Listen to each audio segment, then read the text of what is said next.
കേരളത്തിൽ മത്സരിക്കുന്ന എല്ലാ മുസ്ലിം സ്ഥാനാർത്ഥികളും വൈകിട്ട് തങ്ങളുടെ ചുറ്റും ഇരിപ്പുണ്ട്. അതിൽ SDPക്കാരനുണ്ട്, പകല് കണ്ടാൽ വെട്ടിക്കീറുമെന്ന് പറയുന്ന തീവ്ര ചിന്താഗതിക്കാരുണ്ട്, മഹാമതേതരത്വം പകല് പറയുന്ന മുസ്ലിം ലീഗുകാരുണ്ട്, ഇടതുപക്ഷത്തിന്റെ ചേർന്ന് നടക്കുന്ന മതമോ ദൈവമോ ഇല്ലെന്ന് പറയുന്ന ജലീലിനെ പോലെയുള്ള സ്വതന്ത്ര ആളുകളുണ്ട്, കോൺഗ്രസ് രാഷ്ട്രീയത്തിൽ ടിക്കറ്റിൽ മത്സരിക്കുന്ന ആളുകളുണ്ട്. ഇവരൊക്കെ ഒരുമിച്ച് കൂടിയത് ചുമ്മാ ചായ കുടിച്ചിട്ട് വർത്താനം പറയാൻ വേണ്ടിയിട്ടല്ല. എന്തിനാണ് അവർ കൂടിയത്? ഏത് ടിക്കറ്റിൽ, ഏത് പ്രത്യയശാസ്ത്രത്തിന്റെ ബാനറിൽ നാളെ ഞങ്ങൾ മത്സരിച്ച് ജയിച്ചാലും ഈ സമുദായത്തോടാണ്, ഈ മതത്തോടാണ്, വിശ്വാസത്തോടാണ് എന്ന് പറയാൻ വേണ്ടിയിട്ടാണ് ഒരുമിച്ച് കൂടിയിട്ടിരിക്കുന്നത്. നിങ്ങൾക്ക് സ്വപ്നം കാണാൻ പറ്റുമോ കേരളത്തിൽ ഏതെങ്കിലും ഒരു ക്രൈസ്തവ സ്ഥാനാർത്ഥികൾ ഈ താമരശ്ശേരി രൂപതയിലെ ക്രിസ്തീയ ബാനറിൽ അല്ലെ ക്രൈസ്തവ നാമധാരികളായ സഭയിലെ അംഗങ്ങളായിട്ടുള്ള ഈ സ്ഥാനാർത്ഥികൾ, അത് ഇടതിന്റെയോ വലതിന്റെയോ ഏത് രാഷ്ട്രീയത്തിന്റെയോ ബാനറിൽ മത്സരിക്കുന്നവർ ഇതുപോലെ താമരശ്ശേരി ബിഷപ്പിന്റെ മുമ്പിൽ ഒരുമിച്ച് കൂടിയിട്ട് ഇലക്ഷന്റെ തലേദിവസം മത്സരിക്കുന്ന ഏത് ബാനറിലാവട്ടെ ഈ സമുദായത്തോട് ഞങ്ങൾക്കൊരു കടപ്പാടുണ്ടാവും, ഈ സഭയോടും വിശ്വാസത്തോടും ഇതിന്റെ മൂല്യങ്ങളോടും ഞങ്ങൾക്കൊരു കടപ്പാടുണ്ടാവും. അത് പള്ളി പണിയാൻ ഒത്താശ ചെയ്തു കൊടുക്കുന്ന കടപ്പാടല്ല. ദൈവരാജ്യത്തിന്റെ മൂല്യങ്ങൾ, ക്രിസ്തീയ മൂല്യങ്ങൾ ഈ സമൂഹത്തിൽ നിലനിർത്തുന്നതിൽ ഞങ്ങൾക്ക് ജാഗ്രതയുണ്ടാവുമെന്ന് പറയുന്ന ഒരു രാഷ്ട്രീയ നേതൃത്വത്തെ നിങ്ങൾ എന്തെങ്കിലും സ്വപ്നം കണ്ടിട്ടുണ്ടോ കേരളത്തിൽ? എന്താണ് ഈ സഭയ്ക്ക് പറ്റിയതെന്നറിയാമോ? ഈ സമുദായത്തിന് പറ്റിയതെന്നറിയാമോ?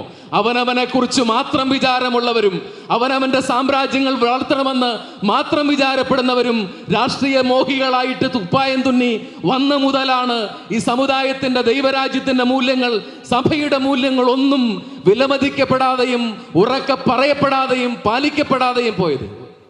അതുകൊണ്ട് പ്രിയരെ, നിങ്ങൾക്കുള്ളിൽ ഒരു ഫയർ ഉള്ളത് കൊണ്ടാണ്, നിങ്ങളുടെ ഉള്ളിൽ ഒരു സമുദായത്തെക്കുറിച്ച് സഭയെക്കുറിച്ചുള്ള തീക്ഷ്ണതയുള്ളതുകൊണ്ടാണ് പുറം ലോകത്തിൻ്റെ കണ്ണിൽ തികഞ്ഞ പാഴ്വേലയായിട്ടുള്ള ഈ ഒരു കൂടിവരവിന് നിങ്ങൾ ഒരുങ്ങിയതെന്ന് ഉറപ്പുള്ളത് കൊണ്ട് ഞാൻ പറയുകയാണ്.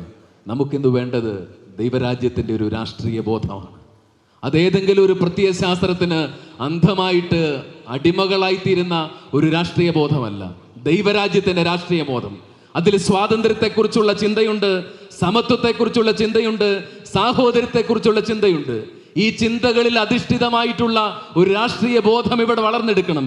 ഇന്ന് വർത്തമാനകാല കേരളത്തിന് സംഭവിച്ചത് സമത്വത്തെക്കുറിച്ചുള്ള ചിന്തയില്ല. നമ്മൾ എന്തിനെക്കുറിച്ചാണ് പ്രതികരിച്ചുകൊണ്ടിരിക്കുന്നത്? കേരള സ്റ്റോറിയുടെ പുറകെയാണ് ഇപ്പോൾ.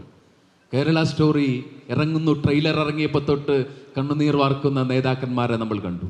താമരശ്ശേരി രൂപത ഏറ്റവും ഭംഗിയായി അതിന് കക്കുകളി നാടകത്തെക്കുറിച്ച് പ്രതികരിച്ചവരാണ്.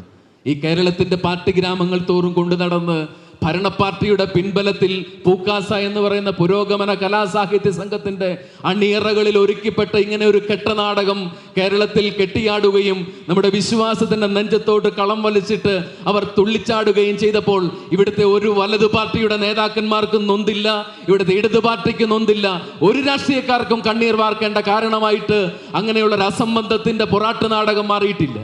പക്ഷെ കേരള സ്റ്റോറി ISIS തീവ്രവാദത്തിനെതിരെ, ഇസ്ലാമിക ഭീകരതയ്ക്കെതിരെയുള്ള കൃത്യമായ പഠനത്തോടുകൂടി ഇറങ്ങിയ കേരള സ്റ്റോറി ഇറങ്ങിയപ്പോൾ സതീശനെ നൊന്തു, പിണറായിക്ക് ചങ്കില് കൊണ്ടു, ഇവിടുത്തെ നേതാക്കന്മാർക്ക്, കുട്ടി സഹാങ്കന്മാർക്കും യൂത്തന്മാർക്കും എല്ലാം വല്ലാതെ നൊന്ത് എന്തുകൊണ്ടാണ്?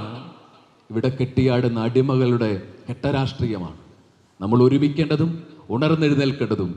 രാഷ്ട്രം ഏതെങ്കിലും ഒരു പ്രത്യയശാസ്ത്രത്തിൻ്റെതല്ല, രാഷ്ട്രീയം ഏതെങ്കിലും ഒരു ആശയത്തിന് അടിമകളായി തീരുന്നതല്ല.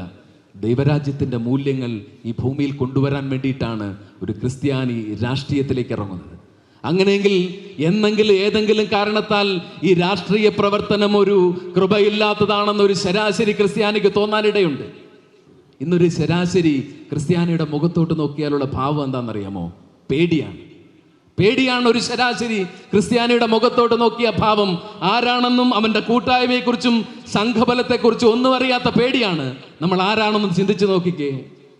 ഈ അരിക്കൊമ്പനെ പോലെയുള്ള പല കൊമ്പന്മാര് കയറങ്ങി നടന്ന മലയോരത്തിന്റെ മണ്ണിൽ വന്ന് താമസിച്ച ഒരു പൂർവികരുടെ മക്കളാണ്.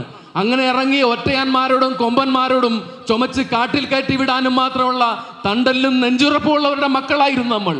ആ നമ്മുടെ നെഞ്ചിലാണിന്ന് ഭീതിയുടെ ചങ്കിടിപ്പിന്റെ താളമുയരുന്നത്. നമ്മുടെ മുഖത്താണ് വല്ലാത്ത ഭയപ്പാടുകൾ കാണുന്നത്. നമ്മളെ പൊതിയുന്ന ഭയത്തെ നമ്മൾ നിശ്ചയമായിട്ടും പ്രിയരെ ബഹിഷ്കരിച്ച് ഈ സമുദായത്തിന് വേണ്ടി, വിശ്വാസത്തിന് വേണ്ടി, നമ്മുടെ മൂല്യങ്ങൾക്ക് വേണ്ടി നമുക്ക് ഉറക്കെ പറയാനും ഒരുമിച്ച് നിൽക്കാനും നമുക്ക് സാധിക്കണം. രാഷ്ട്രീയം പലർക്കും കെട്ടതായിട്ട് തോന്നാനുള്ള കാരണം അതിൽ പ്രവർത്തിക്കുന്നവരൊക്കെയും അതിനെ സ്വന്തം പരിസരങ്ങൾ വിസ്തൃതമാക്കാനുള്ള, വലുതാക്കാനുള്ള ഒരു മാധ്യമമായി കാണുന്നതുകൊണ്ടാണ്. കീശ വലുതാക്കാനും പദവി വലുതാക്കാനും പരിസരങ്ങളെ വലുതാക്കാനും രാഷ്ട്രീയത്തെ ഉപയോഗിക്കുന്നതുകൊണ്ട് ക്രിസ്തുവിൻ്റെ മൂല്യങ്ങളോ ദൈവരാജ്യത്തിൻ്റെ മൂല്യങ്ങളോ സുവിശേഷത്തിൻ്റെ മൂല്യങ്ങളോ അവരൊരിടത്തും ഉയർത്തിപ്പിടിക്കാൻ പറ്റാതെ പോവുകയാണ്. അതുകൊണ്ടാണ് പാർലമെന്റിൽ തികഞ്ഞ ക്രൈസ്തവ വിരുദ്ധത നടമാടുമ്പോഴും ക്രിസ്ത്യാനികളാണ് ഉത്തമ ക്രൈസ്തവരാണെന്ന് പറഞ്ഞ് അരമനകളിൽ പോയി മെത്രാന്മാരുടെ മോതിരം മുത്തുന്ന സത്യക്രിസ്ത്യാനികളായിട്ടുള്ള MLA-മാർക്ക് എഴുന്നേറ്റ് നിന്ന് നെഞ്ചുറപ്പോടെ ഇത് അനീതിയാണ്, ഒരു സമുദായത്തോട് ഒരു വിശ്വാസത്തോട് കാണുന്ന ശുദ്ധ പിറപ്പുകേടാണെന്ന് പറയാനുള്ള ആർജവത്വമില്ലാതെ പോയത് എന്തുകൊണ്ടാണ്? കേശയിലും സ്ഥാനമാനങ്ങളിലും സ്വന്തം പരിസരങ്ങൾ വളർത്തുന്നതിലും മാത്രമേ അവർക്ക് ശ്രദ്ധയുണ്ടായുള്ളൂ. നമുക്ക് വേണ്ടത് മൂല്യങ്ങളോട് പ്രതിബദ്ധതയുള്ള, ദൈവരാജ്യത്തോട് പ്രതിബദ്ധതയുള്ള, ക്രൈസ്തവ വിശ്വാസത്തോടും ഈ സമുദായത്തോടും സ്നേഹമുള്ള ഒരു രാഷ്ട്രീയ പ്രവർത്തനമാണ്. അതുകൊണ്ട് ക്രിസ്ത്യാനിക്ക് രാഷ്ട്രീയവും രാഷ്ട്രീയ പ്രവർത്തനവും അസ്പൃശ്യമല്ല, തൊട്ടുകൂടാത്തതല്ല എന്ന് പറയട്ടെ. കാരണം നിങ്ങളൊരു രാജാവിനെ പിൻചൊല്ലുന്നവരാണ്. ക്രിസ്തു എന്ന് പറയുന്ന ചരിത്രത്തിൽ ഏറ്റവും മഹാനായിട്ടുള്ള, കാലത്തെ അതിജീവിച്ചിട്ടുള്ള ഒരു ചക്രവർത്തിയെ പിൻചൊല്ലുന്നവരാണെങ്കിൽ അവനൊരു രാഷ്ട്രീയം ഉണ്ടായിരുന്നെങ്കിൽ നമുക്കും നിശ്ചയമായിട്ടും അവൻ്റെ രാഷ്ട്രീയമുണ്ട്, ദൈവരാജ്യത്തിൻ്റെ രാഷ്ട്രീയമുണ്ട്. നമ്മൾ ഈ ഭൂമിയിൽ ഈ സഭയിൽ അംഗങ്ങളായി ജീവിക്കുന്നത് ആ ക്രിസ്തുവിൻ്റെ, രാജാവായ ക്രിസ്തുവിൻ്റെ, തൻ്റെ രാജ്യത്വത്തിന് വേണ്ടി കുരിശിലേറിയ ക്രിസ്തുവിൻ്റെ രാഷ്ട്രീയം ഈ ഭൂമിയിൽ കൊണ്ടുവരാൻ വേണ്ടി, ദൈവരാജ്യം ഈ ഭൂമിയിലേക്ക് സ്ഥാപിക്കപ്പെടാൻ വേണ്ടിയിട്ടാണ്.